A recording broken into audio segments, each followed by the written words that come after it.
Sebelum menjalankan aktiviti kembara, kita haruslah melakukan aktiviti warm up.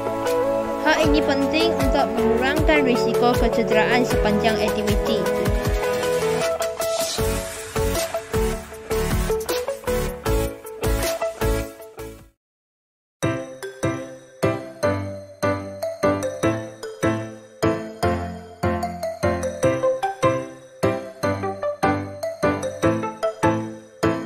Selamat petang dan salam sejahtera kepada semua. Nama saya Ansialing dari kelas 5 PISMP Sains. Hari ini saya akan menjalankan kembara di kampung ini. Kampung Macam Bubuk.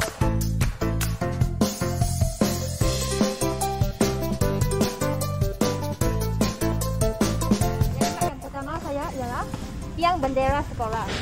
Dari tiang bendera sekolah, saya akan pergi ke landmark saya yang kedua, iaitu tiang bola gelanjang. Okay, bearing dari landmark yang pertama ke landmark yang kedua ialah 123. Okay, saya akan bawa anda semua ke landmark yang kedua. Okay, baiklah, kita telah pun sampai ke landmark yang kedua, iaitu tiang bola keranjang. Okay, di sini adalah tempat berada untuk penduduk-penduduk di kampung ini. Daripada landmark yang kedua ini, kita akan menghala ke landmark yang ketiga sekarang, iaitu ke pohon pokok yang layu. Okay, bearingnya ialah 336.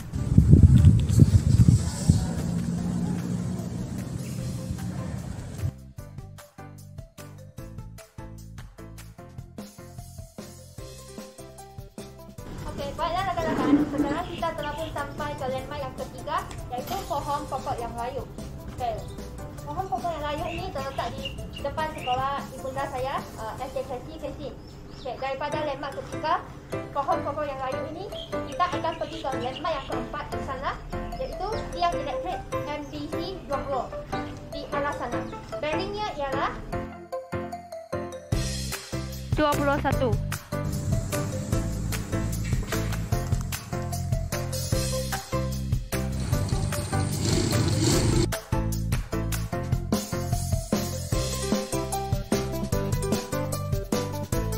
Sekarang kita telah pun sampai ke landmark yang keempat, iaitu tiang elektrik MBC 20. Daripada landmark keempat ini, kita akan pergi ke landmark yang kelima di belakang sana, iaitu pagar berwarna merah tu. Okay. Bearing dari landmark keempat ke landmark yang kelima ialah 276.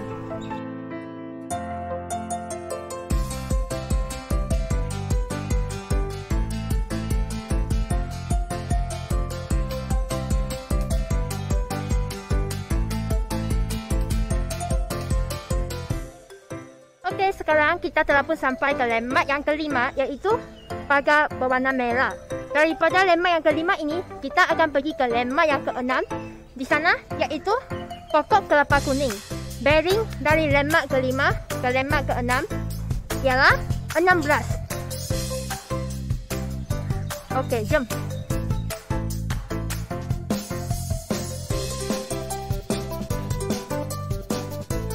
Sekarang kita dah sampai ke landmark yang keenam, iaitu pokok kelapa kuning.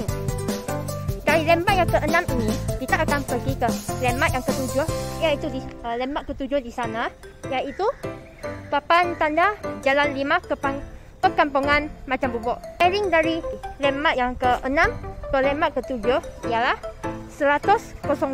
Okay.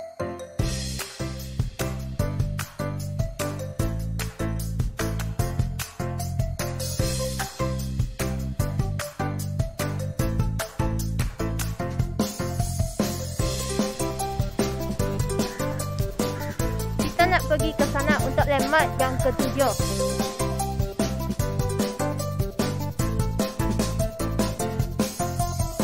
Sekarang kita telah pun sampai ke landmark yang ketujuh, iaitu papan tanda Jalan 5 Perkampungan Macam Bubuk. Daripada sini, kita akan pergi ke landmark yang ke-8. Sini. Okey, tak nampak kot sebab dia sebaris dengan kedai-kedai ini. Landmark yang ke-8 ialah Cafe Hokkaido Best. Okey, bearing dari landmark ke-7 ke landmark ke-8 ialah 12.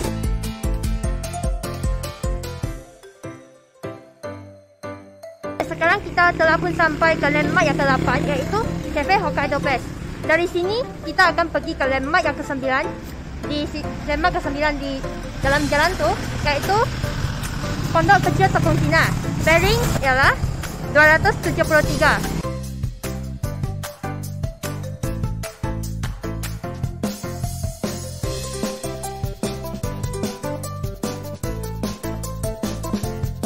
Sekarang kita telah pun sampai ke landmark yang ke-9, Pondok Kecil Tekong Cina yang berwarna merah itu. Okay, dari sini kita akan pergi ke landmark yang seterusnya, iaitu landmark ke-10, Pokok Buloh. Pokok Buloh di depan sana. Bearing dari landmark ke-9, Pondok Kecil Tekong Cina ke landmark ke-10, Pokok Buloh ialah 283.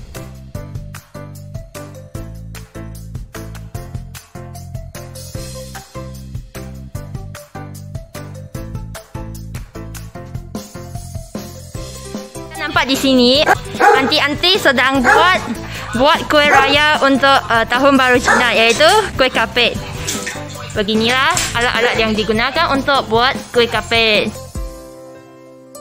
Kita telah pun sampai ke landmark yang ke-10, Pokok Buloh. Okey, daripada landmark ke-10 ini kita akan pergi landmark yang ke-11, iaitu Pondok Kecil. Nampak tak yang kereta merah lalu di sana? Dari landmark ke-10, Pokok Buloh, bearingnya ke landmark yang ke-11, dia ialah 285.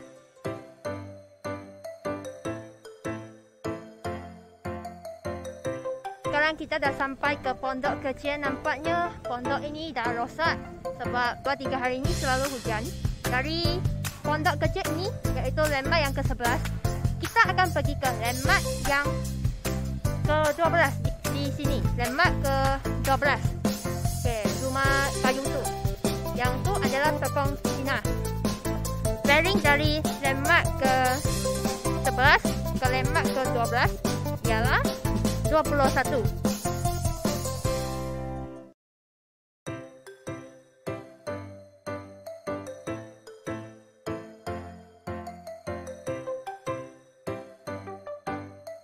Sekarang kita dah sampai ke landmark yang ke-12, iaitu Tekong Cina. Dari Tekong Cina, kita akan pergi ke landmark yang ke-13, Pokok Botek. Okey, Pokok Botek di sana. Bearing dari landmark ke-12, Tekong Cina, ke landmark 13, Pokok Botek ialah 323.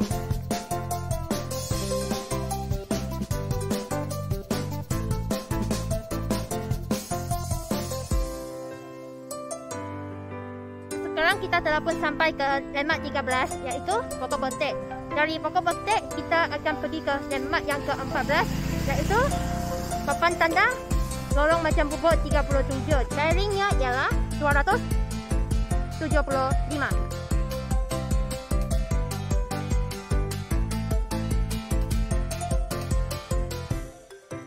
Sekarang kita telah pun sampai ke landmark yang ke-14, iaitu papan tanda Jalan 37. Dari sini kita akan pergi ke landmark yang ke-15, iaitu papan tanda Bonggol Jalan. Bearingnya ialah 239.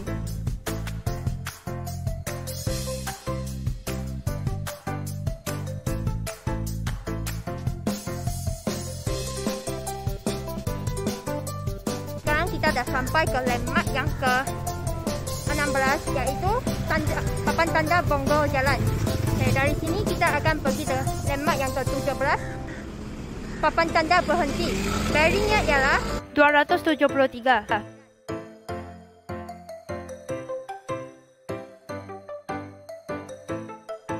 Sekarang kita telah pun sampai ke landmark yang ke-17, iaitu papan tanda berhenti. Dari sini kita akan pergi ke landmark ke-18, pokok kelapa hiasan di sana. Bearingnya ialah 337.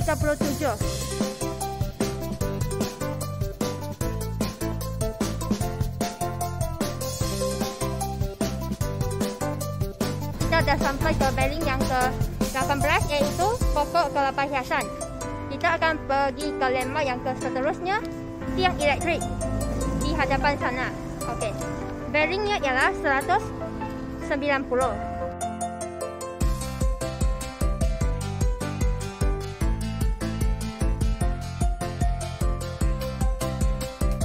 kita telah pun sampai ke landmark yang ke-18, iaitu tiang elektrik.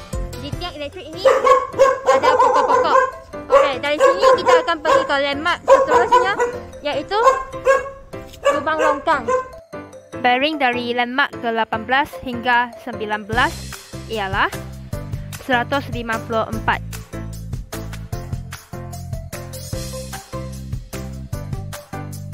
Dari landmark ke-19 iaitu lubang longkang, kita akan bergerak ke landmark yang ke-20, Kim Seng Car Accessories Trading. Bearingnya ialah 261.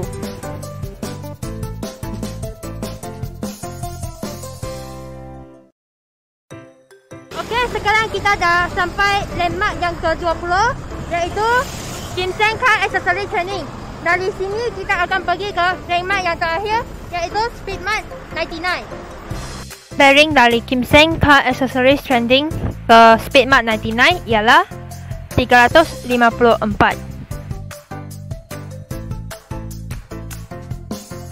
Baiklah, kita telah pun sampai ke destinasi yang terakhir, iaitu Speedmart 99.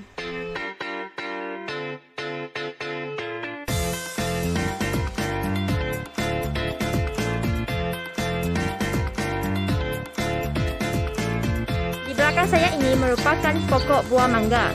Okay? Tapi sekarang bukan musim untuk mangga, so kita tidak nampaklah ada buah di atasnya. Mari kita tengok ada tak buah betik di bawahnya. Okey, ada ya, ada, tapi betik dia belum masak lagi, berwarna hijau. Kalau buah dia dah masak, berwarna jingga. Buah dia kaya dengan fruktosa. Kalau kita makan boleh kenyang. Pokok betik ni dia ada pokok jantan dan betina. Pokok jantan, kalau daun dia, kita boleh guna untuk merawat penyakit denggi. Dia boleh meningkatkan semula platelets dalam darah kita. Kita masih tidak dapat nampak dengan jelas ini adalah pokok tebu sebab dia masih kecil lagi. Kalau dia dah besar nanti dia akan tinggi dan kita akan nampak batang tebu tu. Okay, dalam tebu tu kaya dengan glukosa. Tebu kita guna untuk diproses dalam kilang dan menghasilkan gula. Pokok pisang ni kegunaannya sangat banyak. Daun dia boleh digunakan untuk membungkus makanan dan buah dia juga boleh dimakan, bunga dia juga boleh dimakan. Tapi kita boleh nampak pokok pisang ni tak berapa subur sebabkan dia di bawah bumbung, dia kekurangan matahari.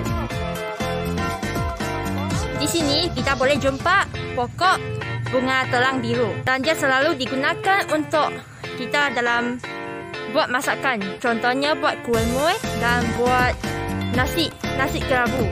Bunga dia juga boleh digunakan untuk direbus dan kita boleh buat air. Fungsi dia banyak. Dia merupakan pewarna biru yang semula jadi. Kalau minum air yang direbus oleh bunga telang biru ni boleh meningkatkan tenaga. Pokok buah mata kucing, buah dia boleh dimakan. Saya rasa kebanyakan orang pernah makan dah. Mari kita lihat buah dia. Sekarang buah dia belum masak lagi. Kalau dah masak, dia akan lebih besar. Biasanya orang akan balut dengan pembalut agar boleh elakkan parasit hidup di atasnya. Tapi pokok ni tidak dibalut, macam tidak berapa dijaga lah. Tapi tak apa, buah dia masih banyak lagi. Dia adalah anjing, tengok dia menjaga rumah dia.